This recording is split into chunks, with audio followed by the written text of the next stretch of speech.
Hello, my name is Maxim Itkin. I'm a professor of radiology and pediatrics at the University of Pennsylvania Fairmount School of Medicine in Philadelphia, Pennsylvania. I'm joined by my colleague, Michael Soulen, who is also professor of radiology at the University of Pennsylvania and director of interventional oncology at the Abramson Cancer Center, director of research for interventional radiology. And today we'll discuss the use of Ethiodized oil in hepatocellular carcinoma imaging and treatment. Hi, Michael. How are you doing? Great, Max. Thanks for having me. Of course. For the listeners, Michael was my mentor 23 years ago, and since then we are partners and working together in the same institution. So you've truly been an innovator and the one that brought the interventional oncology concept into this country and educated a lot of physicians. And of course, one of the first treatment for of interventional oncology treatment was chemoembolization. Can you tell us what are the different treatments for chemoembolization for hepatocellular carcinoma? Can you tell us what are the treatments right now and what's the role of the chemoembolization in treatment of HCC? And of course, limitation. Sure, of course, Max. So it's interesting, chemoembolization started in Japan around the 1980s, which is around the time that I was a fellow. When I was a fellow, we did a lot of chemoembolization, but in fact, we did not use ethiodized oil. We used gel foam powder mixed with powdered chemotherapy at the time.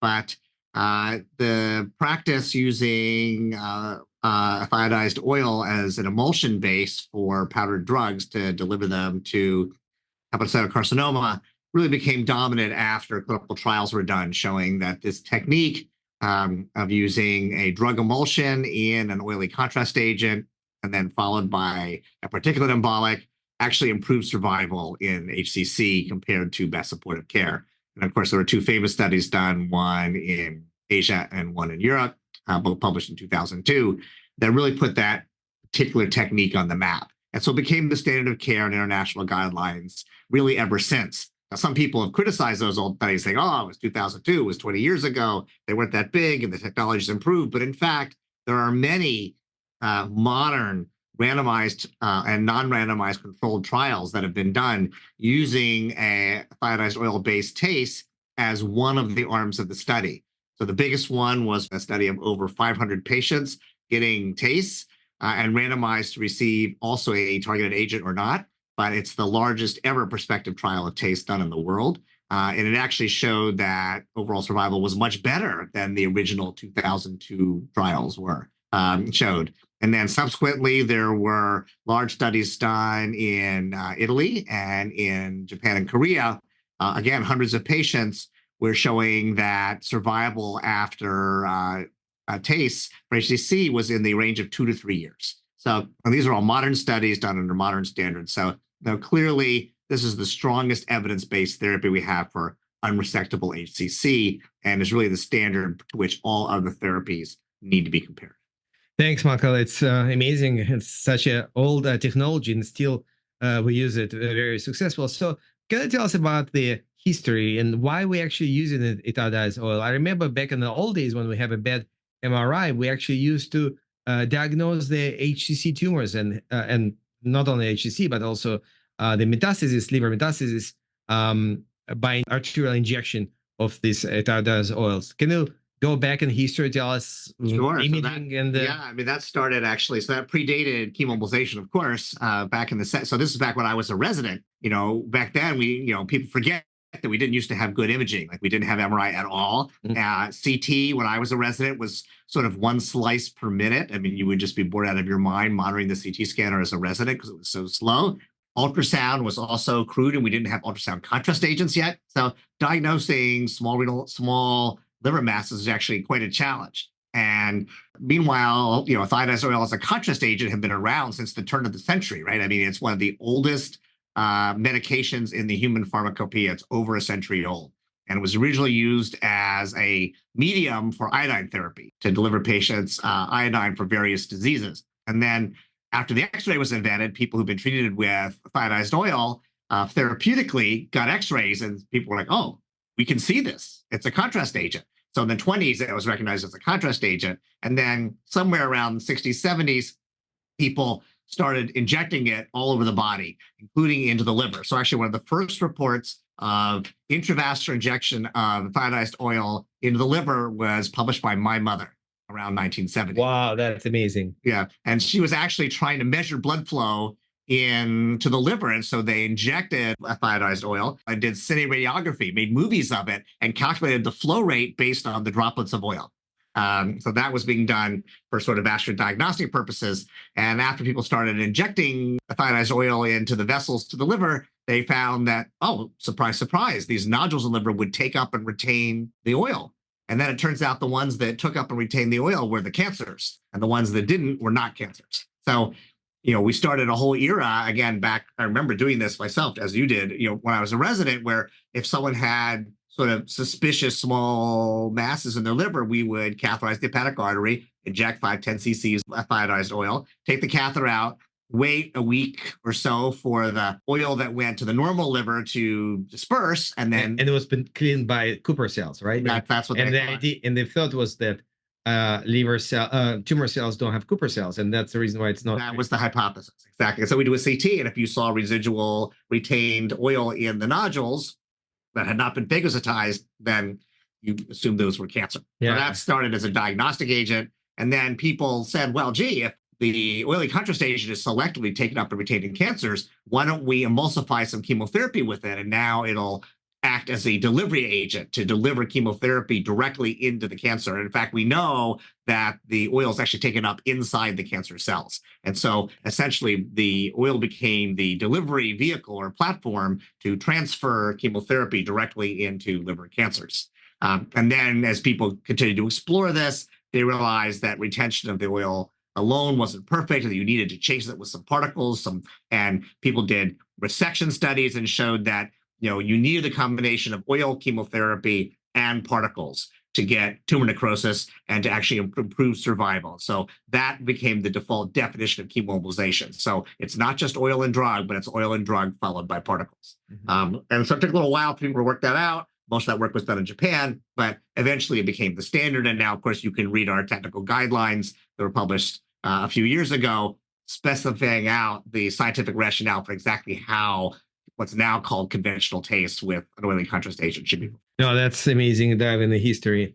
Can you tell the audience and myself, because I don't do the procedures any longer, how should clinician navigate the patient selection, and also talk about safety? What kind of complication you can expect? What kind of dosing you have to think about when you do TACE?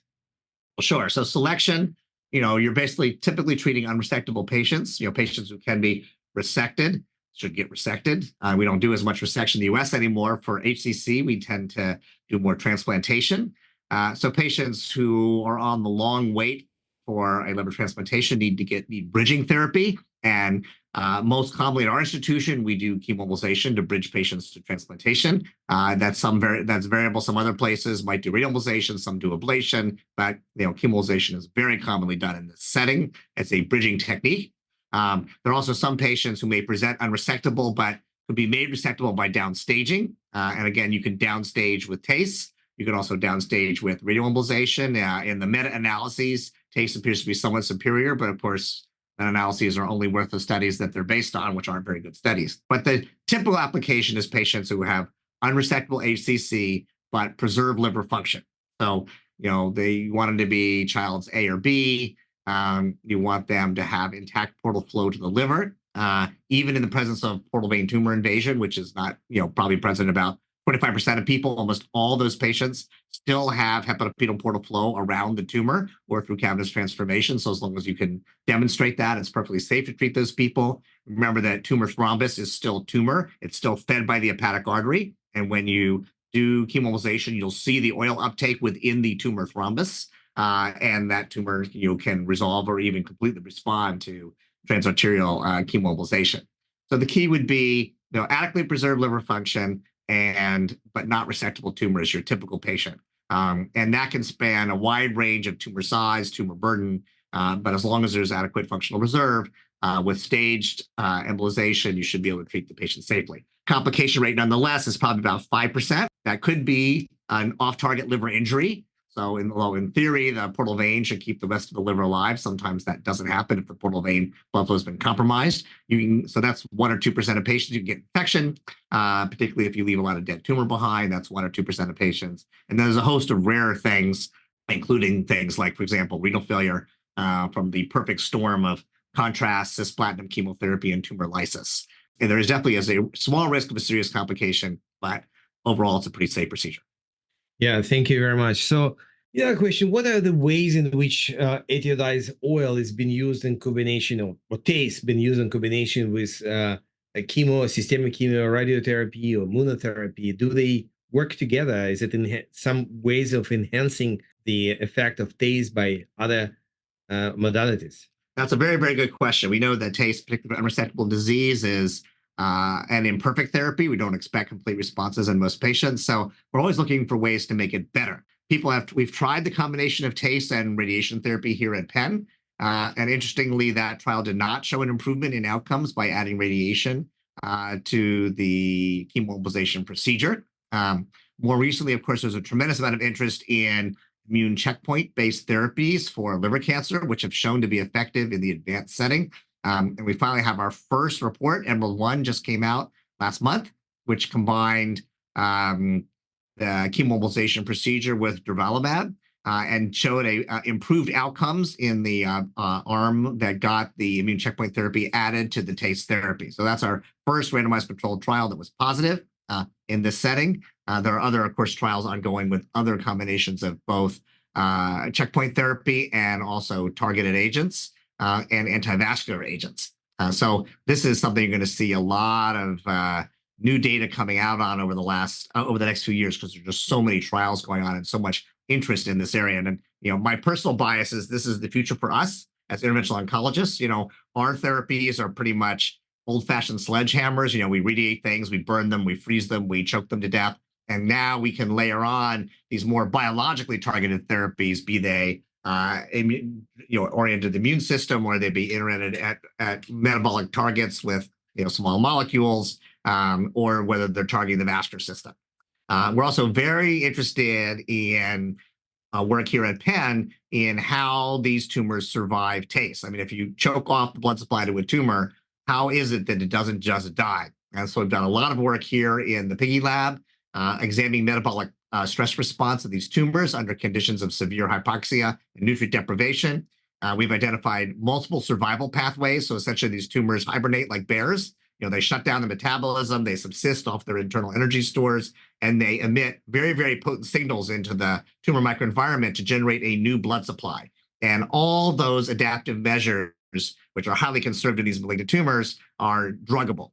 So now we have 2 trials going on, one in HCC and one in colon cancer, where we're doing chemoembolization. We're combining it with drugs designed to block autophagy and block neoangiogenesis to see if we can enhance the effect of TACE using not a immune checkpoint therapy or some drug that was designed for the cancer, but rather drugs that are specifically targeting the survival mechanism with TACE.